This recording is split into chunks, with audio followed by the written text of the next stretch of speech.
Good evening and welcome to the April 24th Council Work Session. The first part of this work session is an executive session.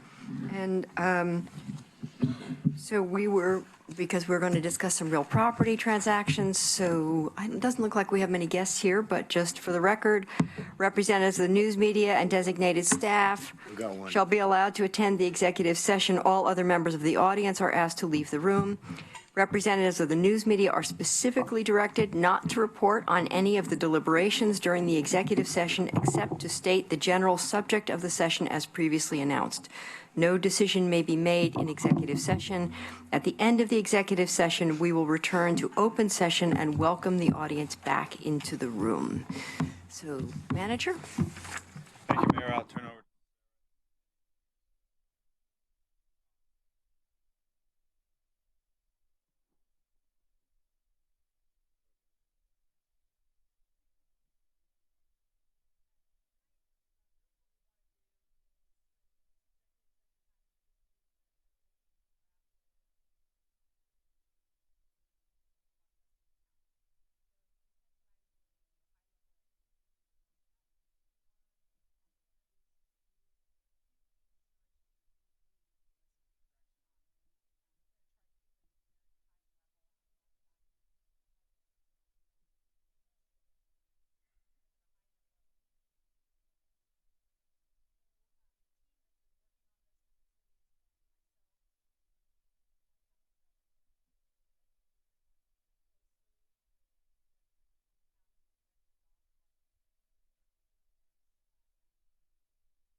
closed, and we're going into our regular work session.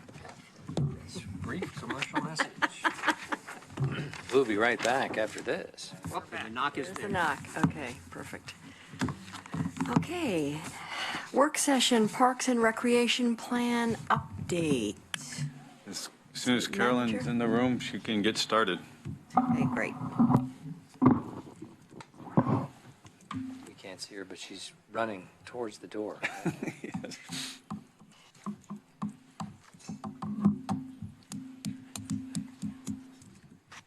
hope. And here they come. There they are. There we go. Good.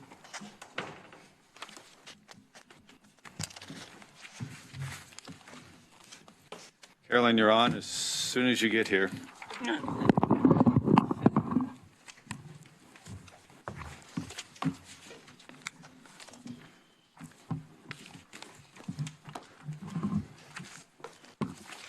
you're ready.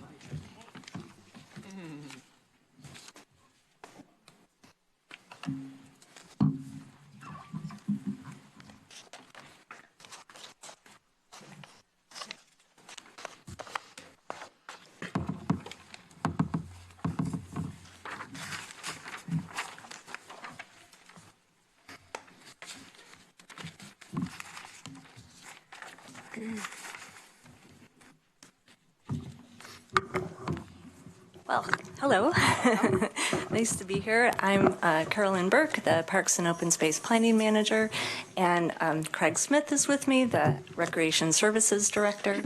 And we are here to give you another update in a series of updates of the Parks and Recreation System Planning process.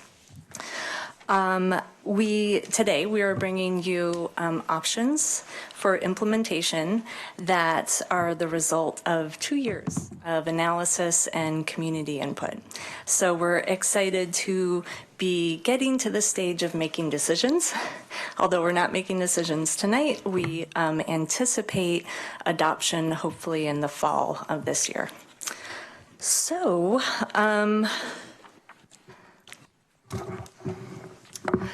there are 2 outcomes that we hope to achieve from this planning effort.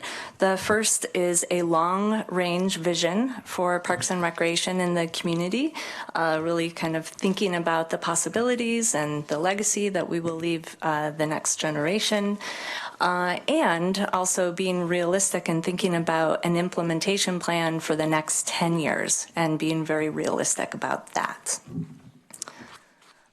We have several goals for this work, which I'll go through briefly. The first is to be responsive to challenges that we currently face, including park maintenance funding gap, the unequal distribution of facilities around town being a challenge of equity that we face, the fact that many of our recreation facilities are outdated and undersized to serve today's population, and finally, concerns around safety in some of the parks throughout the community. Another goal is to be proactive and look towards those factors that will shape the way that we provide our services in the future. So looking at the fact that we have a growing population, that we are proportionately becoming older, we're becoming more diverse. We also have some health challenges around that are nationwide around the challenge of inactivity, families facing economic issues, and of course we're seeing the impacts of climate change. So we're also trying to be proactive on all those fronts. Her name Jerry. Yes. Yes. Yeah. Dog person. Dog person and a kayaker. Yep. Very active in the community.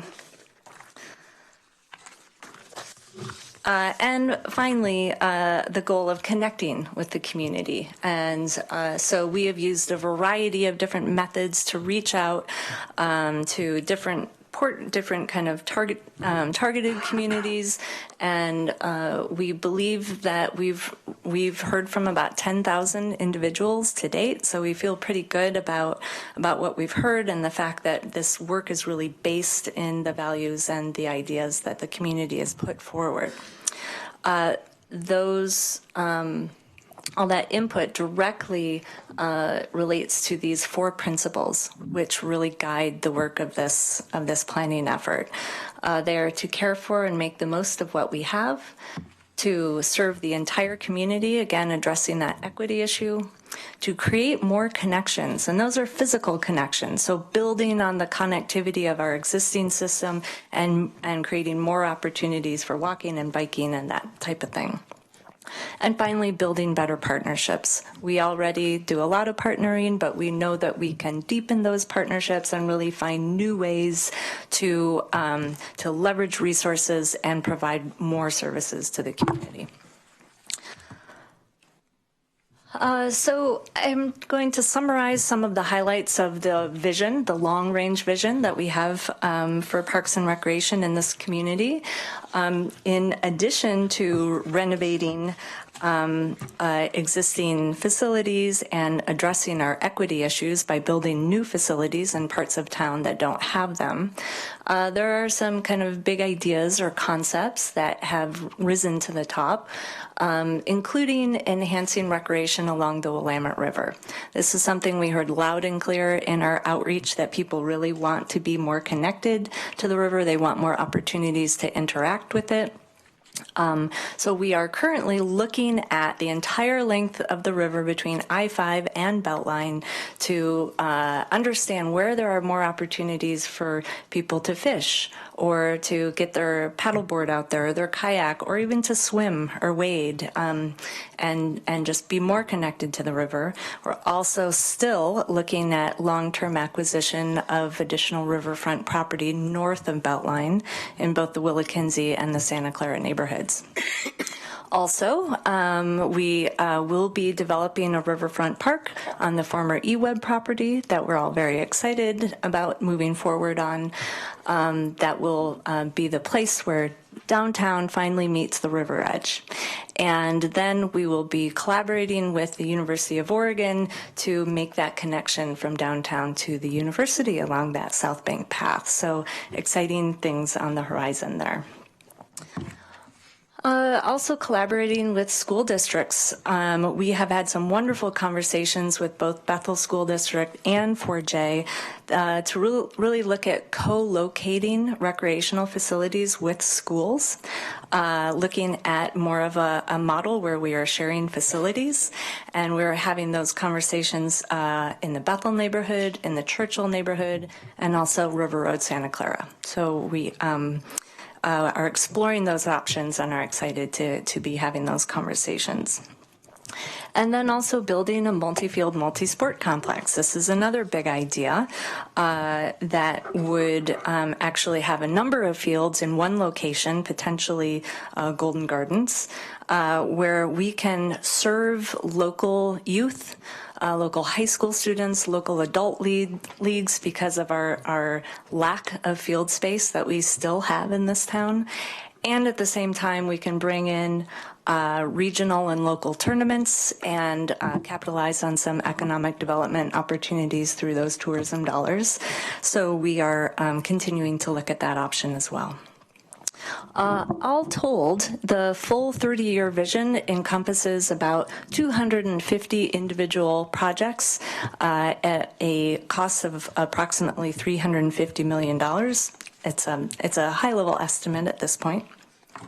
And so the full 30-year vision is represented by this pie. And the next step is to figure out where to start and how big a piece of this pie do we want to slice off for our first step towards realizing this vision.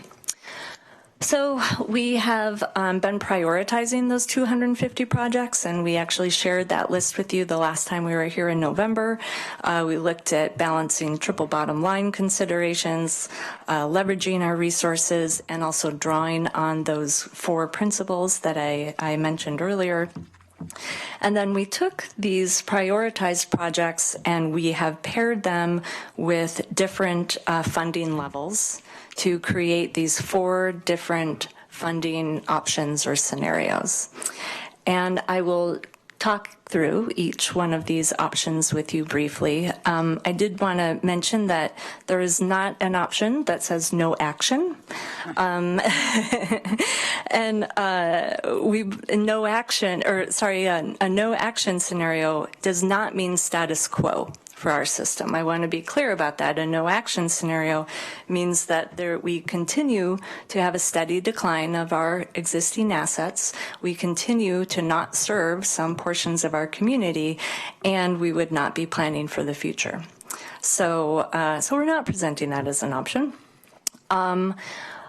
And for each one of the options that we are presenting, we are addressing both the operations and maintenance side of things as well as the capital side of things.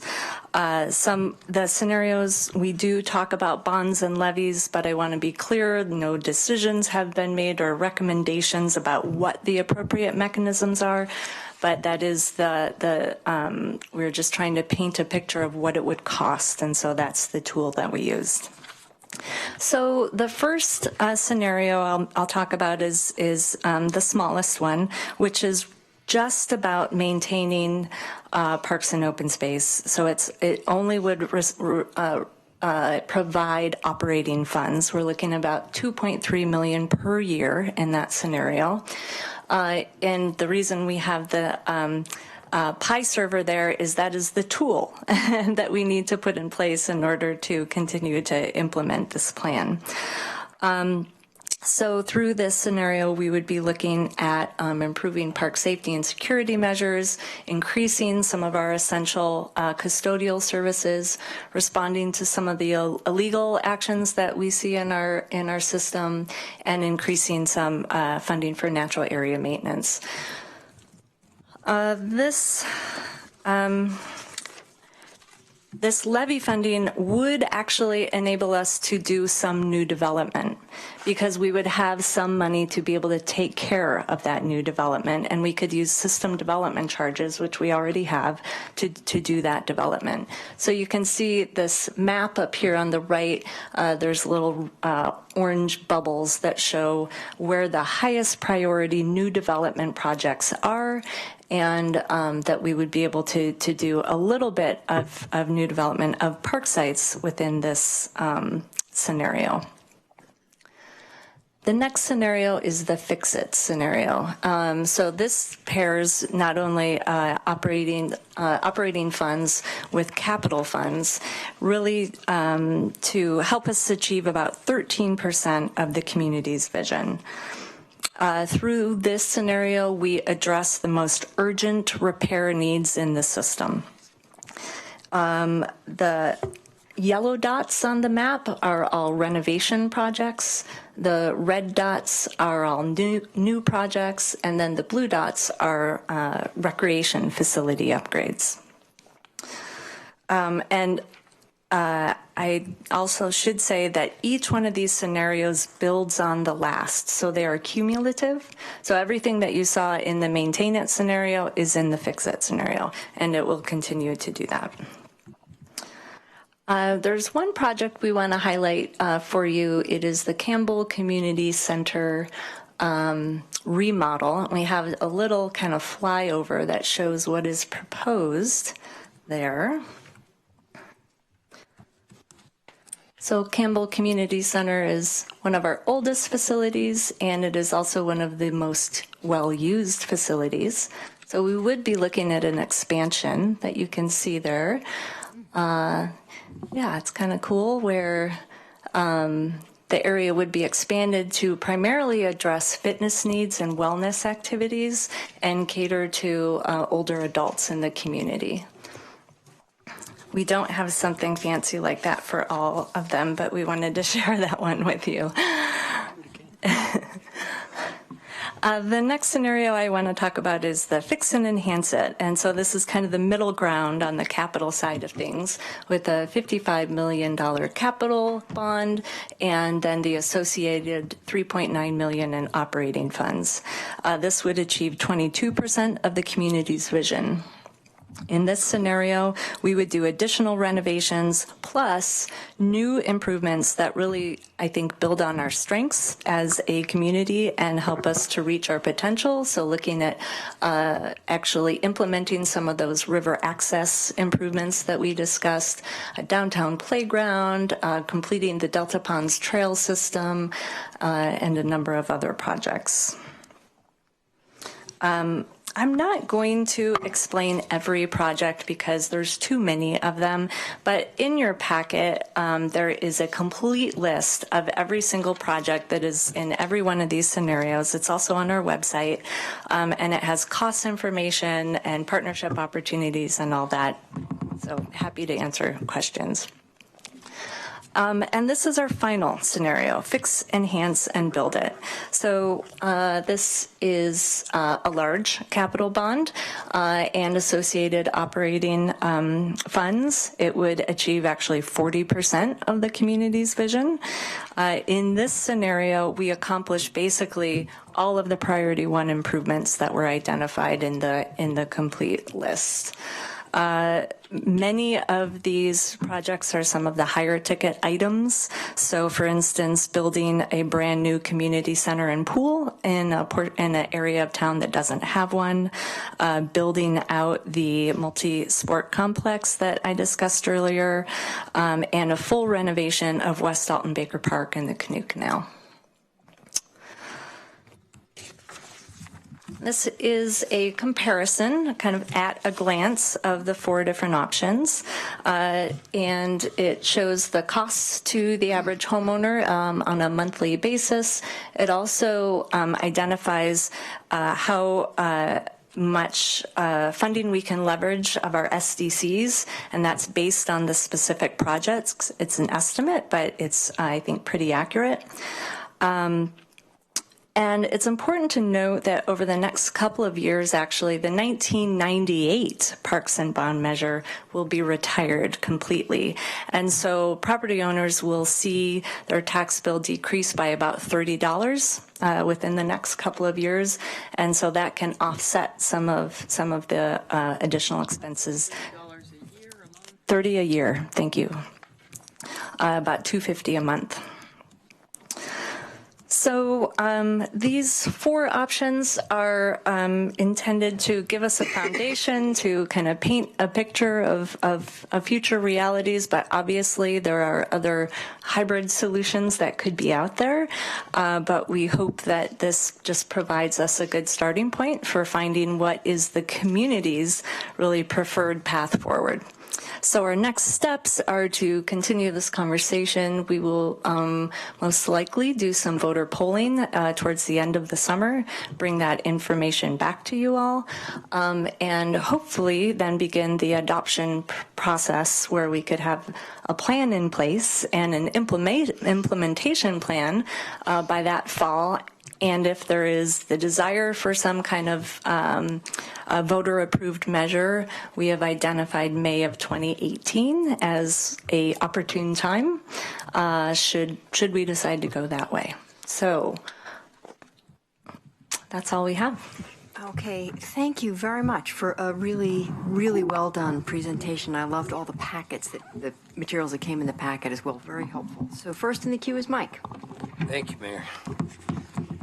Thank you very much for the presentation. It was very helpful and it was very informative. I want to kind of first, round one here, just separate some of the aspirational stuff from some of the required stuff. So help me understand, if you will. We created a pros plan previously, got remanded, but we still have a project list from which we create SDCs and from which we plan around how to serve the community adequately. So what we're preparing now is, are we preparing now a new pros plan for submission that will dovetail in with the new land use stuff around Envision Eugene? So we are, I would say, providing an update to our system plan. We are not intending to adopt it as a land use plan. We have certainly coordinated by looking at where are areas for future population growth projected, like along the major transit corridors, and making sure that we have adequate parks and recreation opportunities in those areas. But we frankly don't see the need to adopt this, what is truly an aspirational plan, as a land use document, because we have a need to do something other than take advantage of grandfathered opportunities to not file a new PROS. We may well be within the law to not create a new PROS plan, but aren't we obligated morally kind of to say this is our plan for the next 20 years while we do the land use work that we're doing? I'm not sure I understand the question. It's a good thing to have an aspirational plan. Mm-hmm. We have a legal obligation to be able to prove how we're going to serve the growth of our community, Mm-hmm. right? With the state around Senate Bill 100. And so we're taking advantage of the fact that we don't technically have to, because we kind of did that a long time ago. Shouldn't we have an update to that with the PROS plan that was remanded and never actually passed and adopted? Well, one of the things that you will see coming your way, actually, is an amendment to the Metro Plan, which would make it no longer required to have an adopted park plan as part of this, as part of the metropolitan planning document. And so maybe this is a better conversation for that time. But we have already taken that through the Planning Commission and are hoping to bring it to you for a public hearing and then a decision in May or June, most likely. We're talking about funding here in SDCs, and my questions all kind of get back to the point about how do we get into both the aspirational and the required in the future with regard to money, okay? So with the new, will we be updating with this the quote project list that Yes. we use? Yes, we will. And it will be covering what period of time? The new project list? From the 20 time years? it is adopted, and actually we have not identified the length of time yet. We will be adopting a new SDC methodology, and at that time we will decide, is this a 10-year plan, is this a 20-year plan, and then the projects will be adjusted to fit that time frame. So there's many steps still to come Right. here. Well, and the reason I ask that too is because I know that we calculate SDCs based on the total plan that we have, and we say because we believe that new development should pay for its own way, Mm-hmm. that the new things we're going to need to be paid for with SDCs, and these are some of those things. But I want to make sure that we're actually correlating those things well Absolutely. as we proceed and fairly, Yes. and also. One of the other issues is the idea of us moving forward with a bond. I know the 98 money's come off. I have really strong concerns with us asking the community to pass a bond.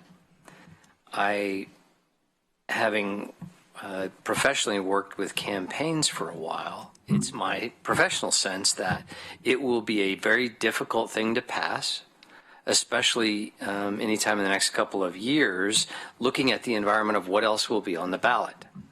And as a result, my concern is that I believe if we ask for a large bond or a levy, and it doesn't pass, it will lead to a community discussion about the creation of a parks district. And I have very strong concerns that will not serve the community's interest. Our timer's off, so I'm just going to stop. One of the surveys. I kept looking for it to get started again. Yeah, and I can go on for a while. So go ahead, please. Yeah, we intend to go back out to the community to see what the threshold is, the commitment is for such a bond before we'd make a decision and come back to you with that information before we move forward. So we'd need to get the commitment from the community on what that looks like. pulling out my, I'm pulling Put out me my, down for a I'm second pulling round. out my own timer. Awesome. These are good rounds. I want to round that long. Still now. I actually don't know how long that went. I'm sorry. Just teasing. Claire is next. Thank you. Thank you for the presentation. I agree with the mayor. I think the way you've presented the information is very helpful. I do have a couple of questions and comments. So when you talked about the fix-it plan is wrapped into the fix and enhance it plan and so on and so forth, are the costs also wrapped in then too? Yes, they are. And so just looking at the fix-it plan, you're saying 3.1 million in operating funds for, and what's that, annually or over a 10-year period? That is annual. Annually, okay. So the operating fund figure is an annual figure in this presentation? Correct. Okay. Correct. Thank you. And then for the list of potentially build new parks, for the most part, those are on land we already have acquired or undeveloped parks currently? In the fix-it scenario? No, I'm thinking ahead into the fix and enhance it. Yes, I actually believe we do own all the property that is identified for new development. Okay, so I know we're still maybe trying to put together some pieces of property for the Santa Clara Community Center, are. so there's still some sellers out, well, owners out there who aren't ready to sell. So this comment might be a little too down in the weeds or too far in the future, but just in terms of the collaboration with schools, that's a very positive thing and something we should be doing, but I think we also want to think ahead to when they rebuild schools or demolish old schools, and we've put some investment into those properties, and now the school district has a new plan, and so we no longer have access to that investment. So thinking ahead to how we might negotiate around those future things. Obviously, they've built a bunch of new schools, and they may not do that again for a while, but if we're going to go in on some turf together and then they end up selling that or taking it away because they change their plan or they build a new school, I think we need to be prepared for how the city, is compensated or somehow considered in that situation. Excellent point. And I really like the enhancement along the river idea. I think the more we can get folks engaging in positive, good activities along our river banks, the better. And then I will share something I know you've heard from the community, that public safety is an absolute must. And I would hope that we would begin some of that work on public safety now in order to start rebuilding trust with our community, that if we build it or improve it, we'll also be able to police it and they'll be able to use it and feel safe while they do. Yes. I think that is very critical to getting any support in the broader community for this plan. Totally agree with you there, and I'll just give you a quick update that this year we will be expanding our Park Ambassador program. Last year we had 2 Park Ambassadors. This year we will have 4 that are patrolling the downtown and the riverfront areas. We also have 2 dedicated EPD bike patrol officers, and they are already on the job this for the summer season. And so we are also looking for additional ways to keep the areas clean and graffiti free and reintroduce positive activity to those areas. So those efforts are underway. Great. Betty. Thank you. This was a very clever presentation. You should have brought a pie with you, though. You're right. I think it showed that somebody very talented worked on that. Was that you? It was a team effort. Team effort. Yes. Okay, it was very well done. I didn't see anything about the mill race, True. which I think is something we should consider, or anything about including Civic Stadium as a part of the picture. I was really glad to see the part about cooperating with the schools. And I think the school properties are public property. They belong to all of us. And many communities use them a lot more than we do.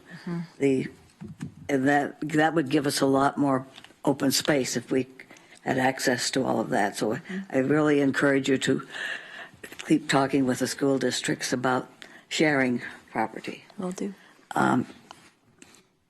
And I wanted to know, I assume we could change some of the, whatever we do, this isn't, we could still change or add or things, Yes, right? absolutely. This is a starting point. And, wait a minute. Just a second. I can't read my writing without the glasses. A question that a constituent asked me, why do you have the meetings discussing parks in a place that's difficult to get to? He wondered if, as someone I met in a park, wondered if you could have meetings downtown.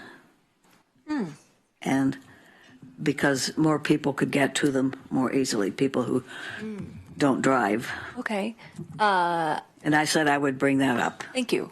That's always good to get feedback like that. We certainly have tried through our outreach to go to where people are and to actually go to parks and recreation centers and things like that. But we'll He was continue thinking working on the that. library or something, Yeah. Okay. and advertise so that other people could be there. Okay. And that didn't originate with me. It's just I said I would pass it on. Thank you. So congratulations anyway. Thanks. Thank you.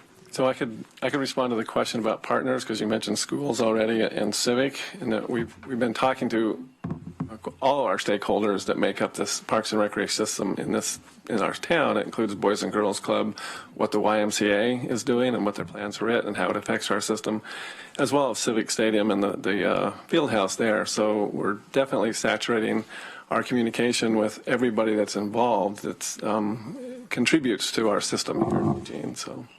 Thank you. Alan? Yeah, great presentation. Really well done, well explained, very clever, easy to understand. I too would have liked to have seen a real pie. Next time. Yeah. I like these. I like the scenarios approach of building up the budgets and the costs. I think that works very well. I echo what Claire said about public safety being critical. That and expanding Ambassador Park is part of it, but it needs to go beyond that. And having safe parks is a precursor to being able to get people to support more parks. I think working with and collaborating with the school districts is very important, more bang for the buck. You mentioned Civic Stadium. How does that interplay with this plan? As far as it's about health and fitness for youth and families. And so I meant facility-wise. Facility-wise, we know that if they are successful in building a 4-court field house, that's a huge resource for our community, and so we wouldn't concentrate on that. We would do other things that would supplement that. And what that means with schools is hard to say, but maybe it's us taking more direction toward fields, outdoor fields, turf fields, and things like that. So we wouldn't do something that would overlap what they're doing. If they could provide that field house, that would be phenomenal for our community. Right, so if Civic can get the money to build that field house, then we don't have to do it, so we can do other things. Right, and that would be a little bit of a similar thing with the YMCA and what their plans are, intentions are with a new multi-purpose community center, which includes an aquatic center with 2 pools in it as well in South Eugene. So. Right, and I imagine neither of those 2 facilities will be free to everybody. How much is in the SDC's account for parks total? I believe there's a current balance of about $10 million. Only $10 million, okay. And the slide that had the scenario comparison, Yes. where it said, like for instance, on the fix it, $8 a month levy and bond cost, with 38% coming from SDCs, $10.8 million. So that $8 is after you're reducing it by the SDC amount? That's identified here? Well, yes. So it includes that monies. Okay, so if that one was $30 million, then you could take 10.8, so it'd really only be 20 million on the capital side? Bond, I mean, Well, what that means? let me just explain how we put these project lists together. What we did is we looked at all of the funding available to us. So we looked at our existing bond dollars, we looked at potential future bond dollars, and we looked at the SDC budget, and we totaled all that, and then we developed a project list that would meet that total dollar amount. And the way that you can actually see that is on the second page here of this handout down at the bottom. It details out how that all works. So the SDC money would be in addition to the monies that Yes. you identified here? Yes. It's not off the top, okay? Yes. So it'd be, actually, it's more than that. The actual capital budget that we would, Right. because you're adding in the SDC's amount, by the amount in this slide. I got it. So why May 18 as an election? We have been talking with other agencies, school districts, and our own schedule of voter-approved bond or funding measures, and it doesn't look like there's anything on the ballot for that time. So, and frankly, the timing is good for us to kind of leverage some of the momentum of the planning process and build on the energy and all the education that we're currently doing. I don't know if there's One more question. So pools is a particular interest of mine. Echo Hollow gets fixed in the Fix-It one. Sheldon gets in the Fix-It, Enhance It, and we don't get any new pools until you do Fix-It, Enhance It, and Build It. And there is no Amazon covered project. That's correct. Right. And then it says the new pool would be in the unserved areas, meaning? Well, right now we have two unserved areas, the Santa Clara and the Churchill area, or Southwest, are currently the two areas that do not have access to public pools.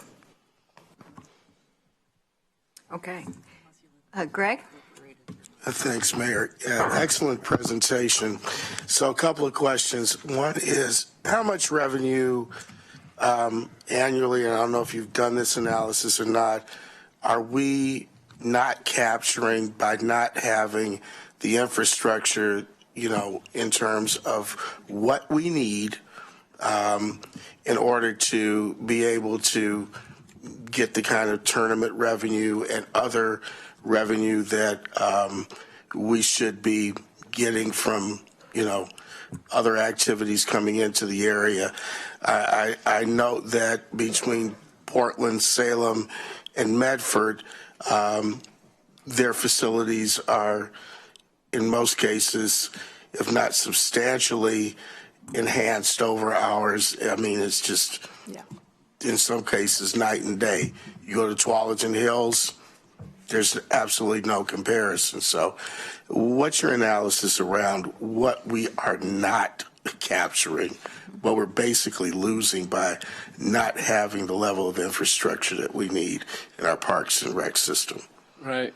So we are actually just finishing phase 2 of the feasibility study by an external organization, CSL, on just that. The final draft should be in our hands within the next week, and in that there will be some numbers associated with economic impact on our community.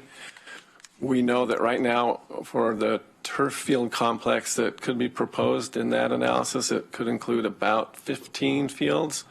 10 to 12, which are diamonds, 4 to 6, which are rectangle for multi-purpose use. We know that that's similar to the size of Medford. We've toured Medford and seen what their complex is about.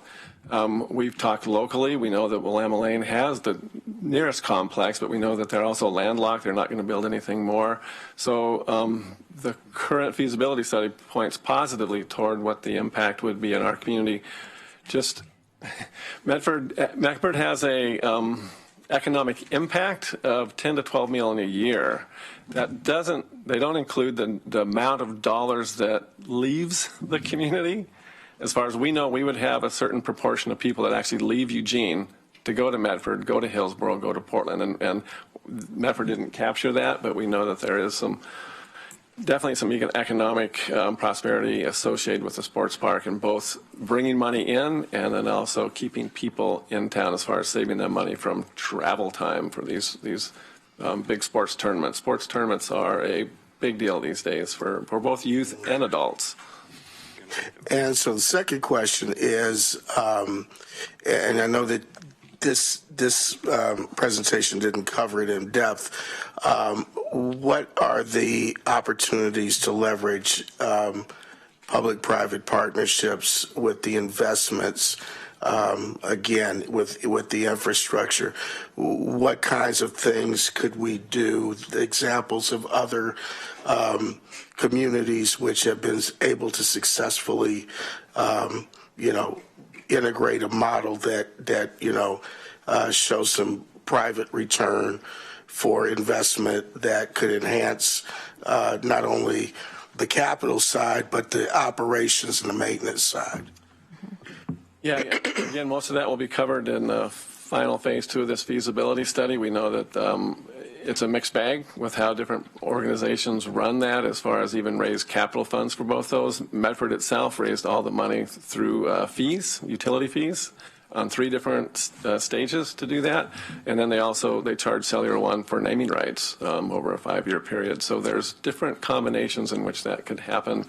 I do know the recommendation currently in the feasibility study says it's most effective if it's run internally and not externally as far as an outside source or a contractor. And that's basically because it really allows for the community's most optimal use of those facilities. And, including energy efficiency. Yeah, Zelenka did that. But and the other thing that I'm looking at is not only the traffic, that we would get vis-a-vis I-5, with people coming up and down the corridor, but the utilization of our airport, because I know some of the regional airports and where some of these facilities are located, their traffic has been greatly enhanced, particularly in places like Arkansas and Missouri, where you don't think, well, we're going to have we're going to go to a tournament there or here or those other places. No disrespect to Arkansas, but I think we're vastly more attractive than Arkansas as a place, as a destination place for people to spend their dollars and their resources. So, what does that study also take into account that particular level of analysis? Not nationally necessarily. They did initially. I know that we're working, part of our partnership is with Travel Lane County, so they're contributing to that analysis as far as what impact this region could have and who we could draw. Right now it's looking anywhere between Tacoma, Seattle down to Sacramento as far as potential draw and east to Boise in that way. But nationally you're probably looking at competing at a much larger complex than 15 fields. Okay, we have one more question for Emily, and then I think we should wrap it up. They're not necessary for the whole group, if I could just Okay, ask. all right, so I think we should, everybody, you have one quick one? Okay, Mike? Mine's actually 2-part that's important. Number one, are there any capital-related purchase or development pieces of any of the bond-related proposals here that are also part of the, I'm going to call it previous, PROS project list? Yes, there would be. So we would definitely reconcile those project lists during any future SDC methodology work to make sure that we are not double charging for any project. But if you're talking specific projects, then each and every of the recreation centers that needs an upgrade and renovation now is identified in the PROS list as a priority project. The Campbell master plan you saw was developed during the PROS priority list as far as that goes. So even if we develop the methodology change, though, that it'll suit state law, why do we feel we won't be sued, like I've mentioned 4 or 5 times? Yeah, I think some of those legal questions, I would suggest that we can get back to you on those kinds of things. And my last one is going to the voters for either a levy or a bond. I can't remember, so forgive me for not remembering well. Is that based on council direction or based on staff initiation? That would be based on council direction. Can you remind me when we gave that? There's been No, it would direction. be, the council is not directed, one, that we're going to pursue any of these projects, nor the methodology for doing that. So right now, all we're doing is we'll go out, continue engagement, and then come back to the council. You will have to make some decision around yes or no to even go with some sort of financing mechanism. And if the answer is yes, what that looks like and when you do that. None of that's been decided. I'm going to stop talking in the interest of time, but it does concern me that it was mentioned at the top of the presentation that a no-go isn't an option. A no-go is always an option for the council to not pursue any particular option, course of action. It is not an option that was that we presented, though, to clarify. Yeah. Okay, thank you very much for a great presentation. We'll be back at 7:30.